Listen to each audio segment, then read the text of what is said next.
પ્રેમીએ પરિણીત પ્રેમિકાનું ગળું દબાવીને મોતને ઘાટ ઉતારી દીધી. માતર તાલુકાના હાડેવામાં પરિણીત પ્રેમિકાએ પ્રેમી સાથે જવા ઇનકાર કરતા આવેશમાં આવી પ્રેમીએ ગળું દબાવી પ્રેમિકાને મોતને ઘાટ ઉતારી હતી. આ બનાવ સંદર્ભે લિંબાસી પોલીસે આરોપીને કોર્ટમાં રજૂ કરતા 1 દિવસના રિમાન્ડ આપવામાં આવ્યા છે.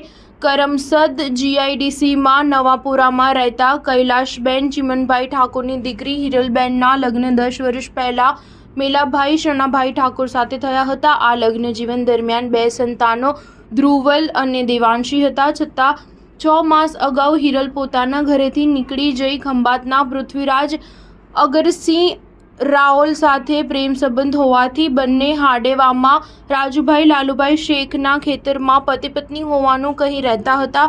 પરંતુ બંને પતિ પત્ની ન હોવાની જાણ થતાં રાજુભાઈ શેખ યુવતીને સમજાવી કરમસદ ખાતે તેણીની માતાના ઘરે મૂકી આવ્યા હતા. ત્યારબાદ હિરલ તેની માતા કૈલાશબેનને સાથે લઈ જવા નીકળ્યા હતા. ત્યારે પૃથ્વીરાજ અગરસિંહ રાઓલ પ્રેમિકાને મળવા પીછો કરી હાડેવા ગયો હતો. આ દરમિયાન હિરલ બેનપણીને મળવાનું બહાનું કાઢી થોડીવારમાં આવું છું કહી પ્રેમીને મળવા રાજુભાઈના ઘરેથી નીકળી હતી. બાદમાં હિરલ ઘરે ન આવતા તપાસ કરતા ગામ નજીક આવેલી મેજિક ફેક્ટરીના ગાર્ડ રૂમના ઓટલા પર પૃથ્વીરાજ બેઠો હતો, જ્યારે હિરલ મૃત હાલતમાં મળી આવી હતી. સ્ટાર ન્યૂઝ 7 હંમેશા સચ્ચાઈની સાથે.